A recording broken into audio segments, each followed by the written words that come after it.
Fala pessoal, tudo bem? Acabei de fazer algumas práticas aqui, estava fazendo algumas reflexões, introspecção, e estava pensando em umas coisas. Aí foi me vindo algumas coisinhas aqui para a gente trocar ideia, né? Porque esse grupo que está aqui, pelo menos para quem me conhece, faz prática, é um grupo espiritualista, de prática interna, de espiritualidade. Não é um grupo vinculado à religião, nem a nenhum dogma ou conceito nesse sentido, tá? E aí eu estava pensando sobre grupo de praticantes, grupo de alunos e outros amigos que fazem essas práticas internas em qualquer linhagem espiritualista, tá? Pode ser de alquimia interna, de espiritismo, de taoísmo, umbanda, budismo, enfim, isso pouco importa, yoga. Eu estava pensando aqui que às vezes a preguiça que dá de responder algumas coisas para algumas pessoas. E aí eu estava pensando um pouco sobre isso, porque eu não sei até que ponto, aliás, não sei se existe uma resposta correta, até que ponto que as respostas podem ser dadas ou não. Porque tem algumas pessoas que realmente têm algumas questões que são relevantes, que são importantes ser debatidas e a pessoa está buscando realmente conhecimento, está buscando um pouco mais de sabedoria em alguma coisa. E acho que ninguém, nenhum ser humano tem a verdade completa sobre nada. Só que daí tem algumas coisas que literalmente dão uma certa preguiça de responder.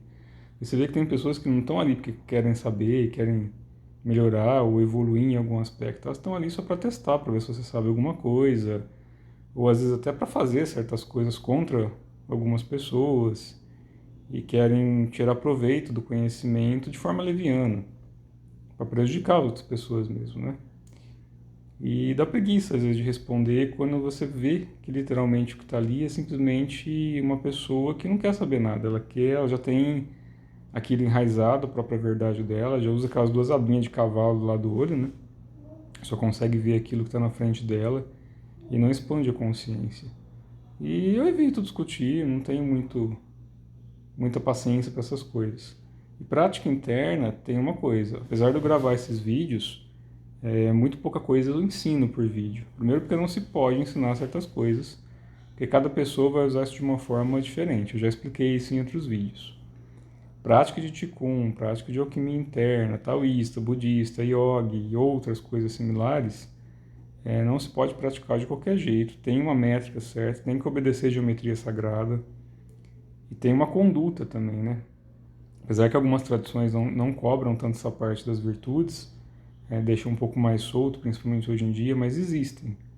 Lá atrás mesmo, na antiguidade da humanidade, quando você queria aprender alguma coisa com um mestre, com um grande professor, você tinha que se colocar à disposição dele. Inclusive, em algumas linhas, em alguns professores, se colocar à disposição com a própria vida. Então, a sua vida ficava sob a tutela de um mestre.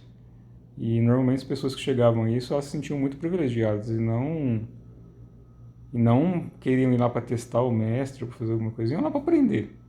Lógico que aqui hoje em dia não tem mais esse tipo de coisa, é muito raro você achar ainda alguns lugares que tem esse tipo de ensinamento um pouco mais disciplinado e que cobra realmente não só uma conduta durante a prática, mas uma conduta durante a vida.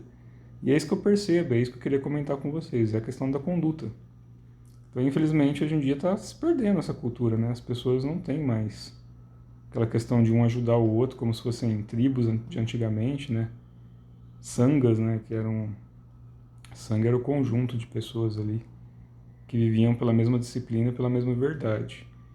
E não era uma questão de certo ou errado, era uma questão de propósito. As pessoas se ajudavam, as pessoas queriam entender o que uma estava passando em relação à outra e uma tentava ajudar. As próprias crianças, elas não eram criadas simplesmente pelos pais, eram criadas pela sanga, para que elas pudessem aprender um pouco de tudo e a hora que elas descobrissem o próprio propósito, elas começavam a buscar isso, já com o ensinamento de grandes professores. Hoje em dia eu sei que é mais difícil de chegar a isso, mas que nos cabe aqui, tanto quanto aluno como professores, é baixar um pouco a bola, que é a primeira coisa que acho que a gente tem que pensar quando começa a lidar com pessoas. Não importa se é aluno, se é discípulo, se é amigo, se é colega, se é um praticante comum. Primeiro, saber relevar, porque ninguém é dono da verdade. Eu sempre falo isso nos meus vídeos, né? Eu não sou dono da verdade, nem mestre, nem guru de ninguém. Então eu coloco só a minha verdade aqui dentro e a minha posição dentro daquilo que eu pratico e aplico. E se você é professor, ou se você tem turma de alunos, ou não, ou simplesmente é um praticante com colegas afim, tome cuidado até o ponto que você pode ajudar e até o ponto que você está invadindo o espaço da pessoa, porque algumas pessoas podem ser ajudadas e devem, mesmo que elas não saibam ainda que precisam de ajuda. E outras pessoas pedem ajuda, mas não está na hora de ser ajudada. É muito difícil, é muito tênue essa linha que separa o que pode e o que não pode ser feito, o que está dentro da lei e o que não está dentro da lei. E aí não é lei do homem, né? São as leis do céu e da terra. Isso daí também tem a ver com a lei dos orixás, também tem a ver com a lei das divindades, dos grandes santos, dos grandes cristos. No fingir dos ovos é tudo a mesma coisa, só muda nome, só muda forma plasmática. Mas esse cuidado a gente tem que ter. Muita gente bate as portas pedindo ajuda, ou até passa mensagem pedindo ajuda. E aí você ajuda uma, ajuda duas, ajuda três, ajuda 10, ajuda 20. E a pessoa continua causando os mesmos problemas para ela mesma. Eu tenho uma linha um pouco mais reta, um pouco mais objetiva. Então, se já chega nesse ponto de ajudar 3, 5 vezes, e a pessoa não quer corrigir, a pessoa não quer praticar, a gente corta. E é muito fácil iludir as pessoas, né? Principalmente em alguns meios aí de prática. Poderia criar e passar para vocês milhões de coisas para vocês praticarem. Pouco disso ia surgir algum efeito para vocês.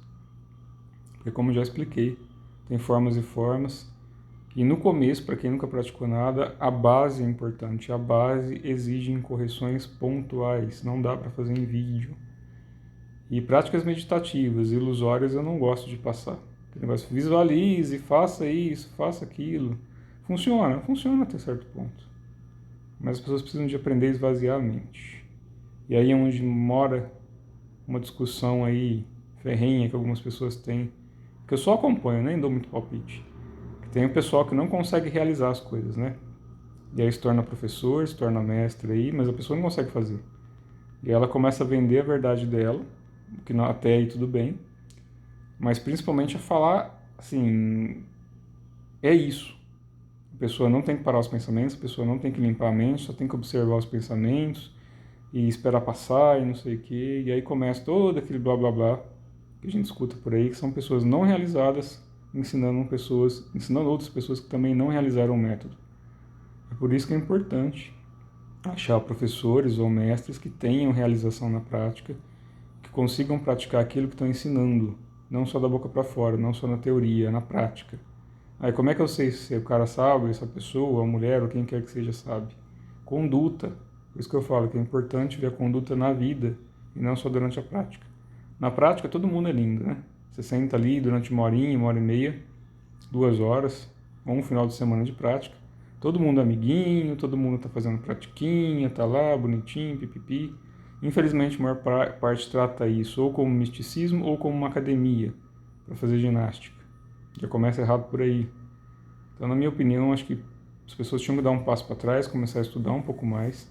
70% é prática, 30% é estudo. Estou para dizer mais, 75% é prática e 25% é estudo. Então, sem a prática bem feita e bem conduzida, vai ter pouca realização. Tem pessoas que praticam há 10 a 20 anos e continuam do mesmo jeito. Não muda nada. Porque é só aquela ginastiquinha ali de final de tarde.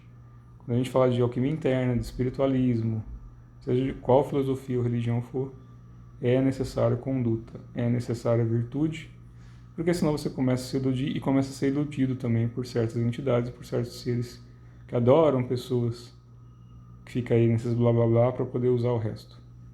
Então tomem cuidado aí com o que vocês praticam e tenham mais seriedade na prática, porque sem uma conduta correta, sem uma disciplina, sem vontade de fazer as coisas, se tiver que levar 1 ano para aprender uma prática, que pratique durante 1 ano. Na hora que você aprender ela bem feita, aí realmente as coisas começam a mudar.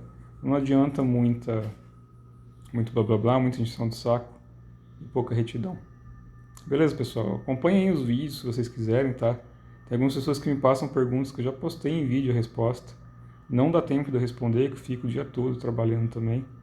Então não sobra tanto tempo assim. Então procurem dar uma pesquisadinha nos vídeos que talvez tenha algumas coisas já respondidas que ainda não teve tempo de pontuar. Tá certo? Obrigado a todos, boa noite.